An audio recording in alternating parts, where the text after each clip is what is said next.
일본 언론은 종일 한일 정상회담 관련 소식을 속보로 전하며 높은 관심을 보였습니다.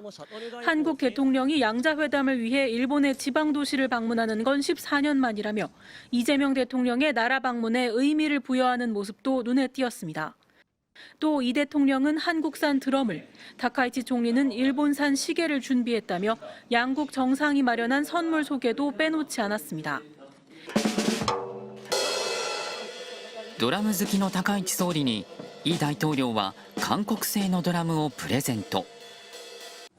일본 언론은 특히 오늘 회담이 갖는 의미와 중요성에 주목했습니다. 한일 양국 간 관계 강화를 국내외에 보여줄 수 있다면 다카이치 정권의 국제적 고립을 바라는 중국의 의도를 깰 수 있다는 분석을 했습니다. 다카이치 총리 역시 이를 의식한 듯 시종일관 양국 관계의 중요성을 역설했습니다. 日韓関係をさらなる高みに発展させる年となることを期待しております。 일본 언론은 또 지난주 한중 정상회담에서 중국이 일본을 압박하기 위해 한국과의 거리를 좁히려 했지만 이 대통령이 중립을 지키며 중국의 의도대로 움직이지 않았다고 재차 의미를 부여하기도 했습니다. 이런 가운데 중국의 강력한 경제 압박으로 궁지에 몰린 다카이치 총리가 다음 주 중의원을 해산해 돌파구를 마련할 거란 보도가 이어지고 있습니다. 이 때문에 이번 한일 회담의 성과가 의회 해산 후 치러질 선거에 도움이 될 거란 계산이 있다는 분석도 나옵니다. 도쿄에서 MBC 뉴스 신지영입니다. 미리 나와 있던 다카이치 사나이 총리가 이재명 대통령을 반갑게 맞이합니다.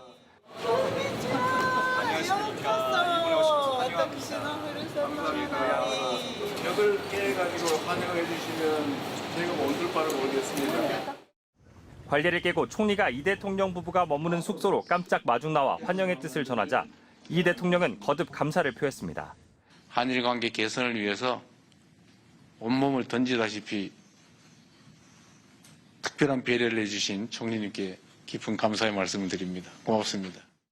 경주 다음으로 한일 정상이 만난 지방도시 나라현은 특별한 의미가 있습니다. 다카이치 총리의 고향이자 1500년 전 한일 문화교류의 중심지였습니다. 한국과 일본의 교류와 협력이 어느 때보다도 중요한 때이기 때문에 나라에서 이렇게 우리 총리님과 제가 이렇게 회담을 갖게 되는 것은 정말 각별한 의미가 있습니다. 회담 시작 전 다카이치 총리는 태극기와 일장기에 잇따라 목례하며 양국 관계에 대한 존중을 나타냈고 이 대통령에겐 짧은 한국말 인사도 건넸습니다. 이 대통령도 청와대의 푸른색과 일장기의 붉은색을 합친 자주색 넥타이로 협력 의지를 드러냈습니다. 오늘 회담은 화기애애한 분위기 속에서 총 88분 동안 이어졌습니다. 특히 두 정상 모두 복잡해진 국제 정세와 한일 국교 정상화 60년을 언급하며 과거를 지나 함께 미래를 향해 걸어가자고 강조했습니다. 상황은 복잡하고 어렵고 불편한 부분도 있지만 또 편하고 좋은 측면들도 혼재하기 마련입니다. 더 나은 미래를 향해서 손 꼭 잡고 함께 가면 더 나은 미래를 확실하게 만들 수 있다고 믿습니다. そして大統領とともに日韓関係を前に進めながら両国が地域の安定に連携して役割を果たしていくべきという考えを新たにしました。 과거 상대국에 대해 강경한 입장을 보였던 두 정상은 당선 뒤 잇따라 오가며 관계 복원에 속도를 내고 있습니다. 중일 갈등과 북핵 문제, 미국발 불확실성까지 국제 정세의 변수가 커지고 있는 상황에서 한일 관계의 전략적 중요성이 부각되고 있습니다. 오사카에서 MBC 뉴스 정상빈입니다. 다카이치 일본 총리는 공동언론 발표에서 한미일 간 연대와 협조, 지역 정세, 그리고 공급망 협력을 강조했습니다. 両国を取り巻く戦略環境が厳しさを増す中、日韓関係、そして日韓米の連携の重要性はますます高まっています。 대만 문제를 두고 히토류 제한 등 보복 조치를 한 중국을 겨냥한 발언인데 이어진 이재명 대통령의 말은 결이 조금 달랐습니다.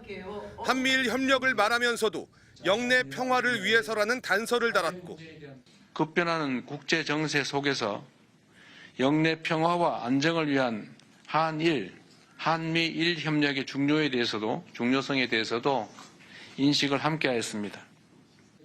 다카이치 총리는 언급하지 않은 중국을 소통과 협력의 대상으로 규정했습니다.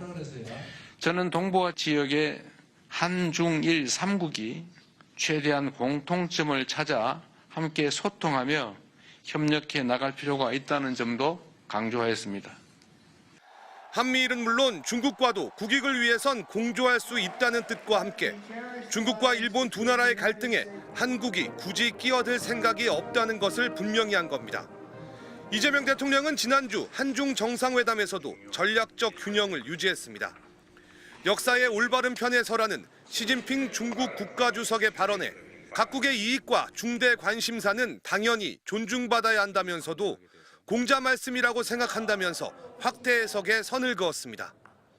제가 이 얘기도 명확하게 했습니다. 중국의 시진핑 주석은 중국의 국가적 이익을 위해서 최선을 다하고 대한민국 대통령 이재명은 대한민국 국익을 위해서 최선을 다하는 것 아니겠냐. 이 대통령은 일주일 간격으로 잇따라 열린 중일 정상과의 회담에서 예민한 문제에 신중한 거리 두기를 유지했습니다. 국익 극대화와 실용 외교를 앞세워 균형 외교를 추구하는 이재명 정부의 외교 전략은 앞으로도 이어질 전망입니다. MBC 뉴스 김재경입니다.